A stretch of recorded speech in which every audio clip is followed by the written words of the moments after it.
Bonsoir, très cher bien-aimé. Aujourd'hui, nous sommes encore de retour pour parler de la repentance.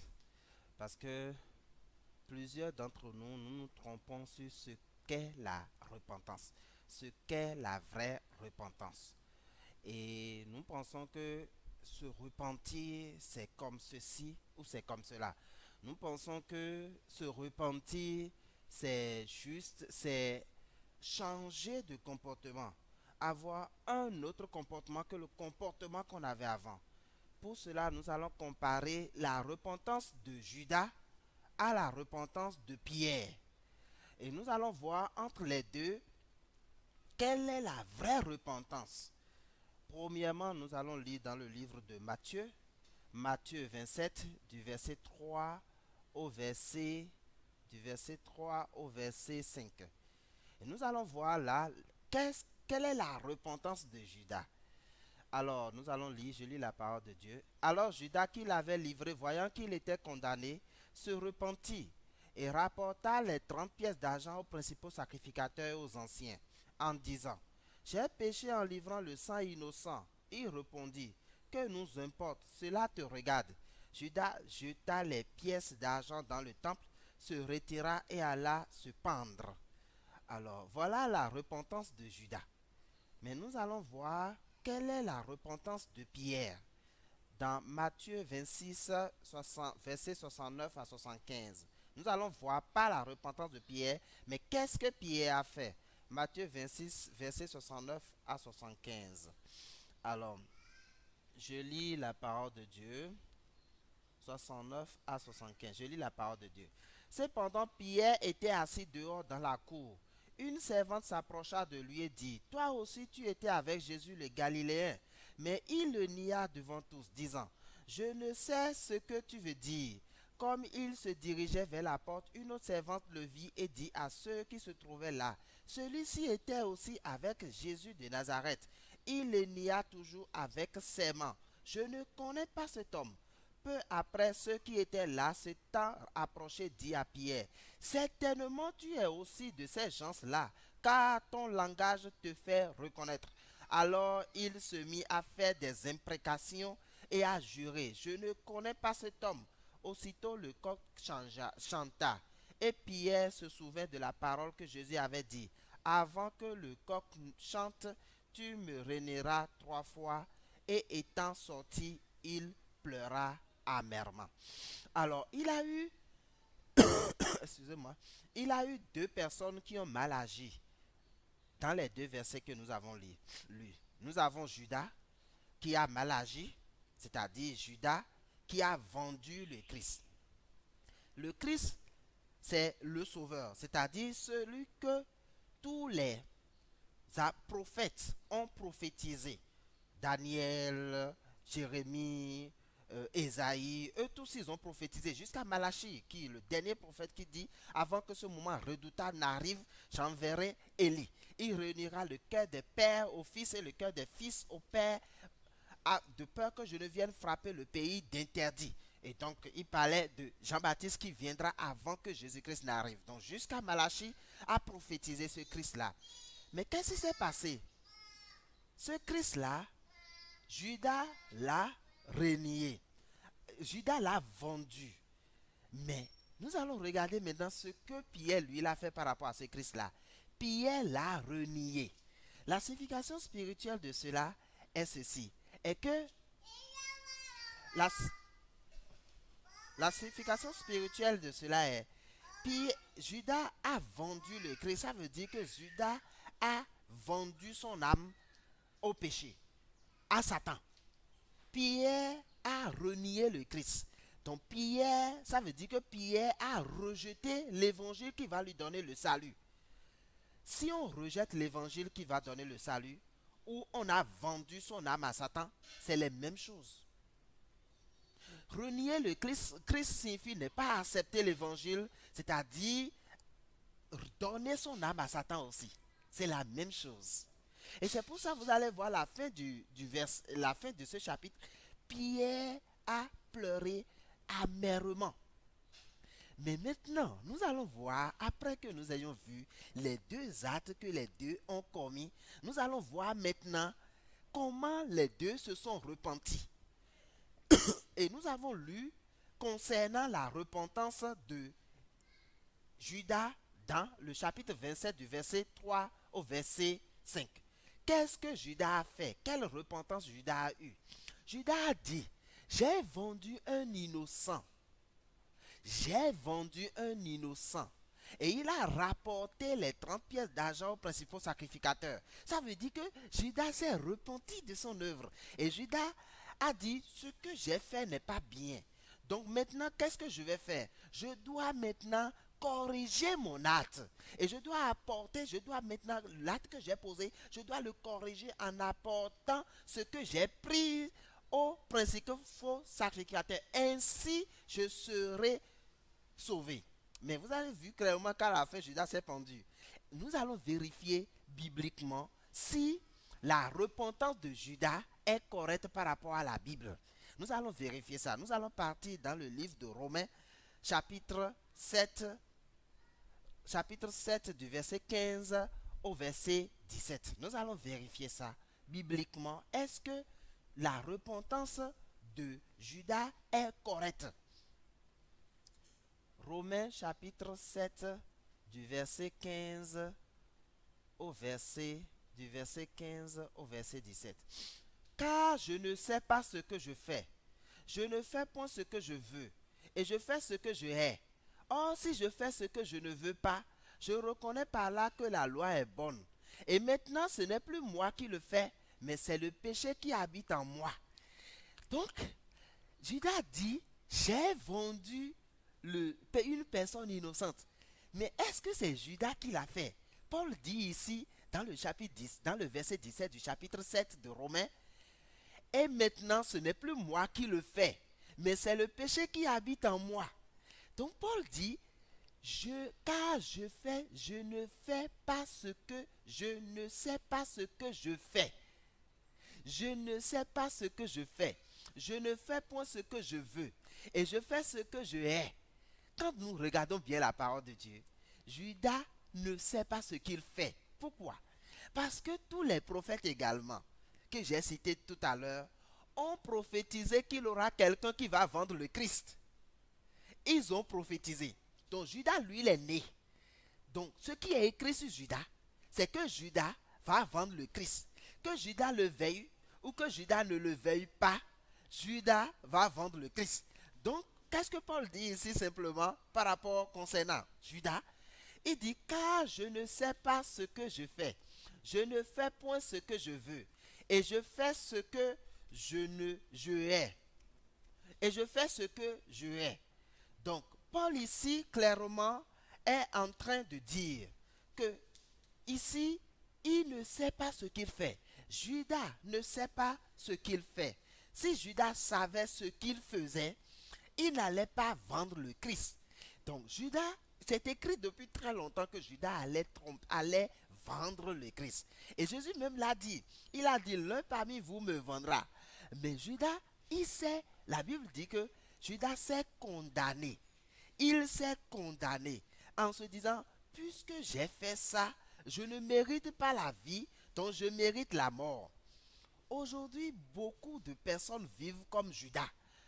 Quelle est la repentance que beaucoup de personnes veulent avoir aujourd'hui? Ils veulent avoir la repentance de leurs œuvres. C'est-à-dire, j'ai menti à quelqu'un. Et même on nous apprend, on nous enseigne à l'église, partout, nos parents, sur Zem, tu prends même Zem, le Zem va t'expliquer ça comme ça. Tout le monde nous enseigne, même chez le Vaudounon, on nous enseigne que oui, ce que je t'ai donné là, c'est bon, hein, mais il ne faut pas utiliser en malin. Même le Vaudounon enseigne ça. On nous enseigne que la repentance c'est ceci. C'est que nous étions en train de faire de mauvaises œuvres. Maintenant, nous devons changer de chemin et nous repentir de ces mauvaises œuvres-là que nous sommes en train de faire. C'est ce qu'on nous a enseigné. Mais est-ce que c'est ça la repentance? Quand Judas a voulu se repentir comme ça, ce qui lui est arrivé, on a connu. C'est-à-dire, Judas s'est pendu. C'est ça qui est la mauvaise repentance qu'on nous a enseigné jusqu'à aujourd'hui. Mais qu'est-ce que c'est que la vraie repentance? Paul l'a dit. Paul a dit, et maintenant, dans le verset, Romains chapitre 17, verset 17, et maintenant ce n'est plus moi qui le fais, mais c'est le péché qui habite en moi. Donc Paul s'est repenti de quoi? Paul a su que lui, il ne fait pas ça. Il veut faire le bien, mais c'est le mal qu'il ne veut pas qu'il fait. C'est-à-dire qu'il n'a rien de bon en Paul. Paul a reconnu ça clairement. Et Paul, en reconnaissant que rien de bon n'est en moi, alors ce qu'il fait, il sait que ce n'est pas lui qui le fait, mais c'est parce que le péché qui est en lui qui fait ces choses-là. Paul est comme un arbre qui a une racine. Un arbre qui produit de la mangue, par exemple, qui a une racine. L'arbre n'a aucun problème, mais c'est la racine qui donne la mangue. Et donc, c'est cette racine-là qu'on appelle le péché. Et c'est le péché, l'arbre n'a rien, le tronc du haut jusqu'à le tronc jusqu'au feuillage n'a rien à voir. Mais la racine de cet arbre-là envoie les germes qui donnent la mangue. Donc Paul, ce n'est pas de sa faute. Il sait qu'il pêche. Il fait ce qui n'est pas bon. Mais ce n'est pas de sa faute. Maintenant, quelle est la vraie repentance de Paul? Nous allons voir ça plus loin. Dans Romains 7, verset 24, il dit, misérable que je suis. Misérable que je suis, qui me délivrera du corps de cette mort? C'est-à-dire que Paul est arrivé à un point où Paul s'est rendu compte que moi je ne sors rien de bon. Donc je suis devenu misérable. Et il a ajouté maintenant ce qui suit dans le verset 25.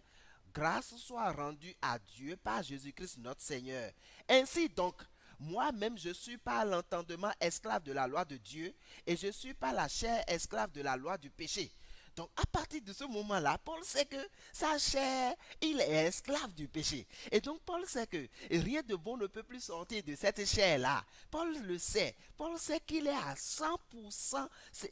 De sa chair, ce n'est que de péché qui peut sortir à 100%. Il peut y arriver que Paul prêche. Mais Paul sait qu'il est misérable parce que de cette chair a été vendue au péché. Comme Paul l'a dit quelque part. Il dit, notre chair est vendue au péché. Si quelque chose est vendu à quelque chose, si un homme est vendu à quelqu'un, il devient l'esclave de cette personne-là. Et donc, si notre chair est vendue au péché, nous sommes devenus esclaves du péché. Et c'est pour ça que Jésus dit, en vérité, je vous le dis, celui qui se livre au péché est esclave du péché. Donc à partir de ce moment-là, lorsque notre chair est vendue au péché, nous sommes devenus esclaves du péché. Et donc nous ne pouvons pas sortir que des fruits du péché. Mais les gens pensent, ok, moi, j'ai fait du bien à quelqu'un, je lui ai donné l'argent, je suis allé donner du bien dans des orphelinats. Les gens pensent que, ok, moi j'ai fait quelque chose de bien. Il a fait, c'est un bien pour lui, mais pas pour Dieu. Parce que c'est d'une manière très claire. S'il doit aller faire un don dans un orphelinat, c'est que Dieu lui a donné ça. Et Dieu lui a donné le cœur. Donc lui, il n'a rien fait parce que d'une manière originairement, lui, il n'a rien fait, il n'a apporté aucun bien. Donc le bien qu'on fait n'appartient pas à l'homme, mais ça appartient à Dieu. Donc c'est pour ça qu'on dit que c'est Dieu seul qui fait le bien, ce n'est pas l'homme. Et l'homme ne peut pas se prévaloir d'un bien qu'il a fait. Mais avant cela, Paul a reconnu quelque chose. Qu'est-ce qui s'est passé? Paul, en arrivant à cette étape-là, Paul a dit, je suis misérable, mais il me faut un sauveur qui va me délivrer de la mort. C'est-à-dire, le péché m'a déjà tué. Je suis esclave du péché, il m'a déjà tué. Je suis comme un boxeur, le péché est comme un boxeur. Nous avons boxé sur un même ring et il m'a tué, je suis mort. Donc maintenant, qui peut me délivrer de cette mort? Ce n'est qu'à seule condition là, c'est lorsque Paul s'est repenti comme ça, qu'il est mort parce que le péché l'a tué, qu'il peut demander un sauveur. Et c'est là que Paul a dit, qui me délivrera? C'est-à-dire, je cherche un sauveur qui va me délivrer de cette mort-là. Et donc, mais Paul a trouvé son sauveur. Il a dit, grâce soit rendue à Dieu par Jésus-Christ notre Seigneur. Ainsi donc, moi-même, je ne suis pas à l'entendement esclave de la loi de Dieu. C'est-à-dire, il n'est pas en entendement. Il a écouté. Il a écouté que Jésus est venu. Jésus a enlevé ses péchés et il est juste et parfait. Mais sa chair demeure toujours esclave du péché parce que de sa chair, il sait que rien de bon ne peut plus sortir. Donc Paul, en faisant cette distinction claire et nette, en faisant la distinction claire et nette, comme ça, c'est ça qu'on appelle la repentance. Paul a compris que de ma chair, ce qui vient de ma chair est différent de ce qui vient de l'esprit. Ce qui vient de ma chair n'est que iniquité et ce qui vient de l'esprit, c'est ça qui est la vie éternelle. Et il a accepté ce qui vient de l'esprit et a rejeté ce qui vient de la chair. Et donc il ne considère plus la chair, il considère ce qui vient de l'esprit. Je vais aussi vous parler de l'enfant prodigue. Il y a une histoire dans la Bible concernant l'enfant prodigue. Un enfant qui un jour a demandé à son papa, mon papa, moi je veux prendre tous mes biens, je veux prendre mon indépendance, et parce que, bon, sûrement il a dit, papa, toi tu es là à emmerder les gens, je paraphrase, hein, parce que dans son cœur c'est sûrement ça. Tu m'enlèves tout le temps, je suis grand déjà, je peux m'occuper de moi-même, donne-moi tous mes biens, je vais partir et moi-même je vais gérer mes biens. Cet enfant-là, c'est l'enfant qui a connu le bien et le mal, n'est-ce pas? C'est-à-dire, il se dit maintenant, moi je connais le bien, moi je connais le mal. Donc je peux m'occuper de moi-même. C'est ça, nous autres. Quand Adam a mangé le fruit de la connaissance du bien et du mal, qu'est-ce qui s'est passé? Nous connaissons désormais le bien, nous connaissons désormais le mal. Avant, c'était Dieu seul qui connaissait le bien et le mal. Et donc, nous pouvons nous référer à Dieu. Mais du moment que nous, les hommes, nous connaissons le bien et le mal, nous ne pouvons plus nous référer à Dieu. Nous avons pris notre indépendance. Et lorsque nous avons pris notre indépendance, nous ne pouvons plus être agréables à Dieu parce que nous ne dépendons plus de Dieu. C'est la même chose avec cet enfant-là. Mais je vais vous dire quelque chose de très important. Quand le papa a vu son enfant revenir après qu'il ait gaspillé tout et il soit de retour, le papa a dit ceci. Il a dit, voici mon enfant qui était perdu et on l'a retrouvé. Voici mon enfant qui était mort, mais il est revenu à la vie. Voici mon enfant qui était mort, mais il est revenu à la vie. Est-ce que l'enfant était mort réellement? Si l'enfant était mort, l'enfant ne n'allait pas revenir. Mais cette parole-là parle de Dieu. Le Père signifie Dieu. Et l'enfant signifie nous autres. Nous avons connu le bien et le mal. Et nous sommes séparés de Dieu. Nous avons pris toute notre richesse et nous sommes séparés de Dieu. C'est-à-dire, comme Jésus a dit aux jeunes, il a dit, il serait difficile à un riche de rentrer dans le royaume des cieux qu'à un chameau de passer par les trous d'une aiguille. C'est-à-dire que nous avons pris notre richesse puisque nous connaissons le bien et le mal et nous sommes devenus riches. Et donc à partir de ce moment-là, lorsque nous sommes séparés de Dieu, nous avons connu le bien et le mal et nous sommes séparés de Dieu comme ça, nous sommes morts. Voilà pourquoi Dieu dit, cet enfant était mort, mais il est revenu à la vie. Comment l'enfant est revenu à la vie? L'enfant est revenu à la vie en reconnaissant, oh, je ne peux pas me débrouiller seul, mais je dois revenir vers mon père et je dois rester sous mon père. Et l'enfant, en comprenant ça comme ça, le père c'est Dieu. Quand nous avons compris ça comme ça, nous sommes revenus vers Dieu. Alors Dieu peut dire que nous sommes revenus à la vie. Et comment est-ce qu'on revient vers Dieu? Il faut se repentir. Et la vraie repentance, c'est ça que Paul a fait. Paul a dit, je connais maintenant que rien de bon ne sort de ma chair, mais je suis spirituel. Donc je considère seulement ce qui est spirituel. Dans le livre d'Éphésiens, il a dit, en abandonnant ce qui est en arrière, je me suis tourné vers ce qui est en avant. Et donc Paul s'est abandonné ce qui est en arrière et il s'est tourné vers ce qui est en avant. Donc il s'est tourné vers la justice de Dieu. Christ qui l'a délivré définitivement de ses péchés par l'entendement. Pas par ses œuvres, mais par l'entendement. Et donc Paul, en acceptant ça, il peut maintenant accéder au royaume des cieux. Voilà ce qu'on appelle la vraie repentance. L'enfant prodigue, il s'est repenti en disant, je me retournerai vers mon père. Et je lui dirai, j'ai péché contre toi, contre le ciel et contre toi. C'est-à-dire quoi? Nous avons péché contre Dieu. Mais qu'est-ce que nous devons faire? Nous retourner vers Dieu. Mais les gens ont pris cette partie-là. Ok, l'enfant a dit j'ai péché, ça veut dire que nous sommes pécheurs. Non, de notre chair, rien de bon ne sort. Mais par notre esprit, nous sommes devenus justes, saints et parfaits devant Dieu. Et ce n'est que comme ça, comme on l'a dit dans Apocalypse, ils sont revêtus de robes blanches. Et le vieillard me demande, mais qui sont ces personnes-là? Et je leur ai répondu, tu les connais bien. Ce sont ceux qui ont lavé leur habit et qui l'ont blanchi dans le sang de l'agneau. Et donc c'est le sang de l'agneau qui blanchit. Et donc lorsque nous avons accepté le sang de l'agneau, nous sommes revêtus de la robe blanche. Donc nous sommes revêtus de Christ. Et nous pouvons accéder au royaume des cieux. Et donc ces personnes-là dont on parle dans l'Apocalypse, c'est ceux qui ont accédé au royaume des cieux. Et qui ne sont pas de la tribu qui ne sont pas des tribus d'Israël. C'est nous qui avons reçu le salut. Merci beaucoup. Passez une agréable journée ou nuit selon le moment où vous regardez cette vidéo-là. Et le vœu de mon cœur, comme Paul le dit, très cher bien-aimé, Paul commence toujours ses écrits par une parole. Moi, commence mes audios ou mes écrits par très cher bien-aimé. Donc, très cher bien-aimé, ce que je tiens à vous dire, le vœu de mon cœur, comme Paul l'a dit, c'est que vous soyez sauvés et que vous avez du zèle pour Dieu. C'est une évidence. Vous allez à l'église, c'est vrai. Vous adorez Dieu avec tout votre cœur, c'est vrai aussi. Mais Paul a dit, vous avez du zèle pour Dieu, mais sans intelligence. Ce n'est pas moi qui l'ai dit, c'est Paul qui l'a dit. Maintenant, quand on dit sans intelligence, ça ne veut pas dire que vous n'êtes pas intelligent. Ça ne veut pas dire que vous n'êtes pas un génie. Ça ne veut pas dire que vous n'êtes pas fort. Mais l'intelligence spirituelle. C'est de l'intelligence spirituelle qu'on est en train de parler. Et Dieu, c'est Dieu seul qui donne l'intelligence spirituelle pour comprendre les choses spirituelles. Jusque-là, je vais m'en arrêter. Agréable journée, bon matin, agréable midi, bonne soirée, agréable nuit, selon le moment où vous regardez cette vidéo.